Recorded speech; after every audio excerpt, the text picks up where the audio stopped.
ಪ್ರತಿಧ್ವನಿ ಕನ್ನಡ, ಪ್ರತಿಯೊಬ್ಬ ಕನ್ನಡಿಗನ ಧ್ವನಿ.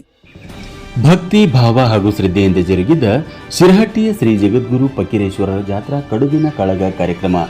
ಹೌದು, ಉತ್ತರ ಕರ್ನಾಟಕದಲ್ಲಿ ಹೆಸರುವಾಸಿಯಾದ ಹಿಂದೂ ಮುಸ್ಲಿಂ ಭಾವೈಕ್ಯತೆಗೆ ಹೆಸರಾಗಿರುವ ದ್ವೇಷ ಬಿಡು ಪ್ರೀತಿ ಮಾಡು ಎಂದು ಜಗತ್ತಿನಾದ್ಯಂತ ಸಾರಿದ ಶಿರಹಟ್ಟಿ ಶ್ರೀ ಕರ್ತೃ ಫಕೀರೇಶ್ವರ ಜಾತ್ರಾ ಮಹೋತ್ಸವ ಕಾರ್ಯಕ್ರಮದ ಅಂಗವಾಗಿ ಶುಕ್ರವಾರದಂದು ಸಾಯಂಕಾಲ ಜರುಗಿದ ಕಡುಬಿನ ಕಾಳಗ ಕಾರ್ಯಕ್ರಮವು ಲಕ್ಷಾಂತರ ಭಕ್ತಾದಿಗಳಿಗೆ 13ನೇ ಪೀಠಾಧ್ಯಕ್ಷರಾದ ಜಗದ್ಗುರು ಶ್ರೀ ಸಿದ್ದರಾಮ ಶ್ರೀಗಳು ಶ್ರೀಮಠದ ಅಶ್ವವನ್ನೇರಿ ಭಕ್ತರಿಗೆ ಪ್ರಸಾದ ನೀಡುವ ಮೂಲಕ 2ನೇ ದಿನದ ಜಾತ್ರಾ ಮಹೋತ್ಸವಕ್ಕೆ ತೆರೆ ಎಳೆದರು.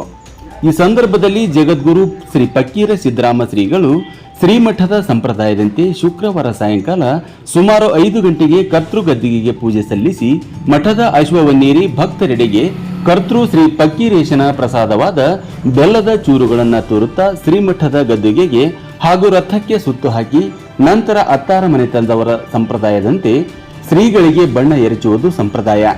ಜಗದ್ಗುರು ಫಕೀರೇಶ್ವರ ಮಠದ ಜಾತ್ರೆ ಆಗಿ ಹುಣ್ಣಿಮೆಯ ಕೊನೆಯ ಜಾತ್ರೆಯಾಗಿದ್ದು, ಲಕ್ಷಾಂತರ ಭಕ್ತರು ಶ್ರೀಗಳು ತೋರುವ ಬೆಲ್ಲದ ಕಣ್ಣಿಗಳನ್ನು ನಾಮುಂದು ತಾಮುಂದು ತಮ್ಮ ಕಡೆಗೆ ಬರುವ ಪ್ರಸಾದ ಹಿಡಿದು ನಮಸ್ಕರಿಸಿ ಶ್ರೀಗಳಿಂದ ದೊರೆತ ಪ್ರಸಾದವೆಂದು ಪೂಜನೀಯ ಭಾವನೆಯಿಂದ ಮನೆಗೆ ಕೊಂಡೊಯ್ದು ತಮ್ಮ ಮಕ್ಕಳಾದಿಯಾಗಿ ಸೇವಿಸುತ್ತಾರೆ.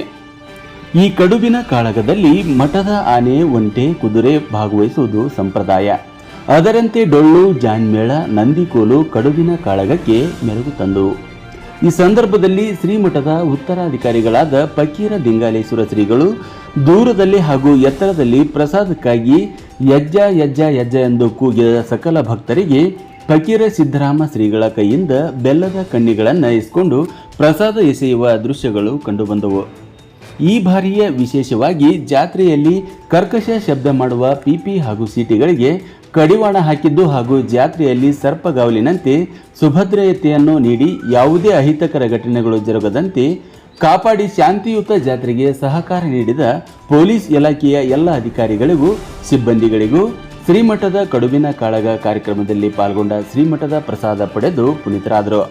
ಈ ವೇಳೆ ಟ್ರಸ್ಟ್ ಸರ್ವ ಸದಸ್ಯರು ಹಾಗೂ ಲಕ್ಷಾಂತರ ಭಕ್ತರು ಈ ಕಡುಬಿನ ಕಾಳಗ ಕಾರ್ಯಕ್ರಮದಲ್ಲಿ ಭಾಗಿಯಾಗಿದ್ದರು.